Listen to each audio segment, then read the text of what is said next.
Hello बच्चों, स्वागत है आपका अपना चैनल मैथमेटिक्स एनालिसिस 2.0।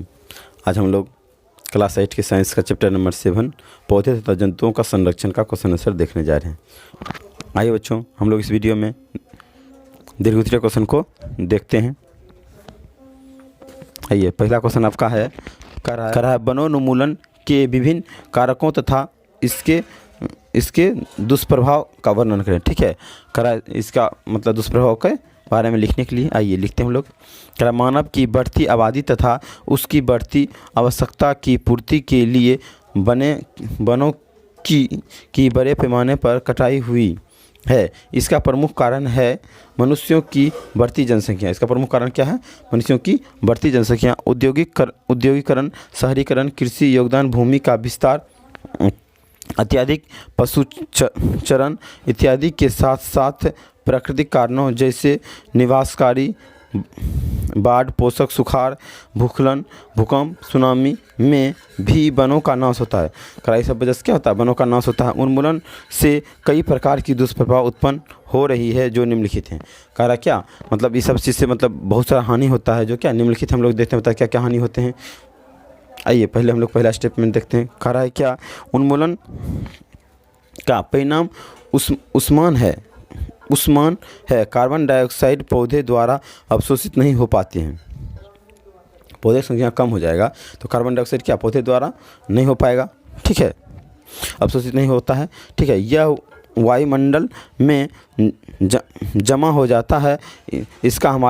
इसका हमारा परिवर्तन पर अनुकूल प्रभाव पड़ता है। इसलिए क्या होता है, इसका जब कोई भी चीज़ जमा हो जाएगा तो उसका प्रभाव पड़ेगा ही। ठीक है, मात्रा में उसकी कमी हो जाती है। ये 2 नंबर देखते हैं। करा वन अधिकांश नदियों के उद्गम स्थल हैं। वन के काटने से अनेक नदियाँ सूखने की स्थिति उत्पन्न हो जाए। करा कि वन काटने से क्या होगा, नदी से भी सूखने लगता है। करा वन मिट्टी की संरक्षण तथा गुणवत्ता में बनाए रखता है। करा वन क्या है, मिट्टी के संरक्षण और गुणवत्ता को बनाए रखता है। वन कटाई से मिट्टी की जलधारा क्षमता अतः संरक्षण दृढ़ में कमी आती है। इस प्रकार वर्षा होने पर बाढ़ की समस्या उत्पन्न होती है। इस पर वर्षा होने पर क्या होगा, बाढ़ की समस्या उत्पन्न हो जाती है। आइए हम लोग क्वेश्चन नंबर 2 को देखते हैं। इसलिए क्या वन को बचाइए। ठीक है, करा मरुभूमिकरण के कारकों तथा इसके दुष्प्रभावों का वर्णन करें।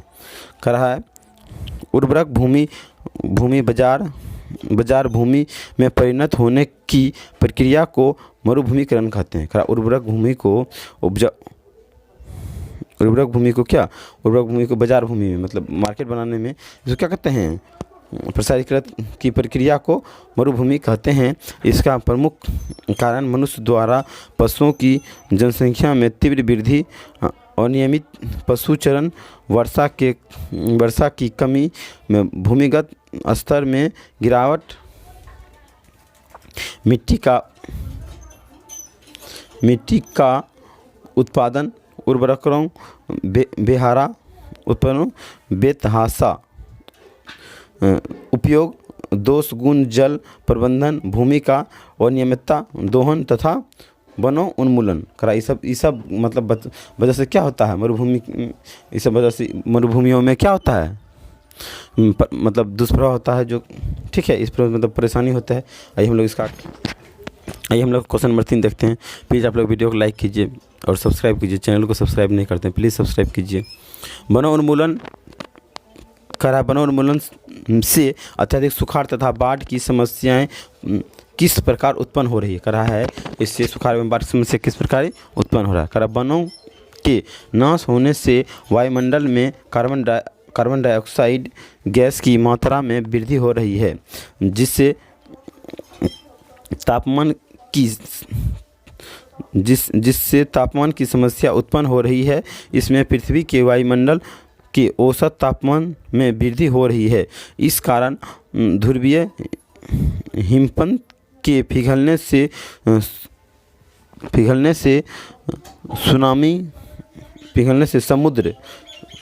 से समुद्र के जल स्तर में वृद्धि होने पर अनेक शहरों के जलमग्न होने तथा बाढ़ आने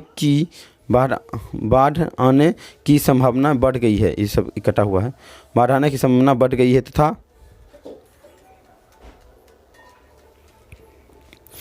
बारहने की समस्याएं बढ़ गई है तथा वनों के नाश होने से प्रकृति का जल चक्र बड़ी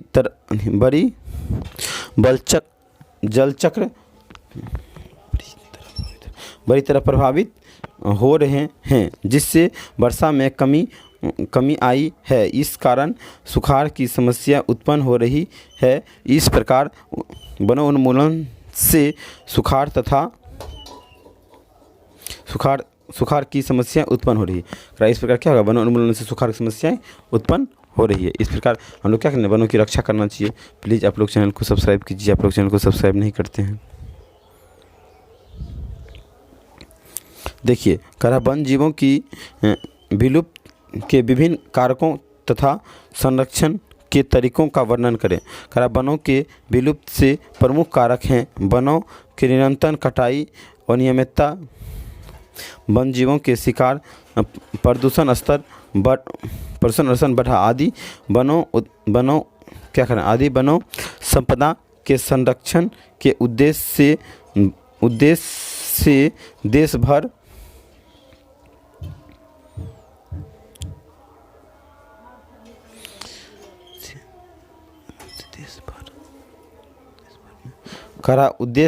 देश भर में ही नहीं है, देश भर में कई जन आंदोलन चलाए गए हैं।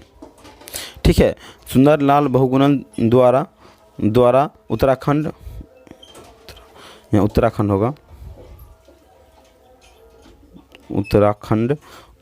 में चलाया गया चिपको आंदोलन। इस प्रकार जन आंदोलन या सरकार द्वारा भी वन तथा पर्यावरण के संरक्षण के लिए वन संरक्षण अधिनियम, पर्यावरण संरक्षण नीति, वन जीवन सुरक्षा अधिनियम को लाया और किया जाते हैं। ठीक है, वन संरक्षण के लिए इतना मतलब चीज़ चलाया गया, फिर भी ठीक है अभी भी मतलब उसका सुधार नहीं हुआ है, इसलिए आप लोग ध्यान दीजिए वन पे थोड़ा सा। आइए, क्वेश्चन नंबर 5 है आपका, ये आज का लास्ट क्वेश्चन है दीर्घोत्तरीय का।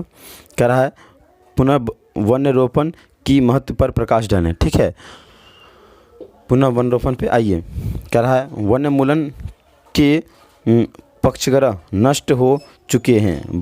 वन क्षेत्रों में पुनः वृक्षों का रोपण पुनर्वनन रोपण कहलाता है। कह रहा है हम लोग वन क्षेत्रों में पुनः वन रोपण क्या करें, पुनः मतलब वृक्ष को लगाएंगे, उससे क्या करना है, पुनः वर्णन रोपण कहलाता है। वन एक नवीकरण प्राकृतिक संसाधन है जिसे पुनः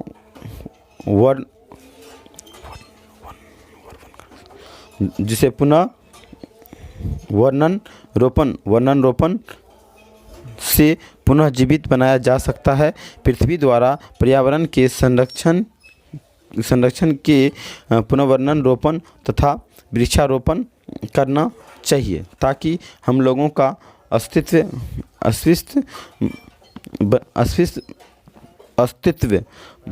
संरक्षण के लिए पर्यावरण संरक्षण के लिए 21 मार्च विश्व संरक्षण दिवस मनाया जाता है। यहाँ हर वर्ष यहाँ होगा प्रत्येक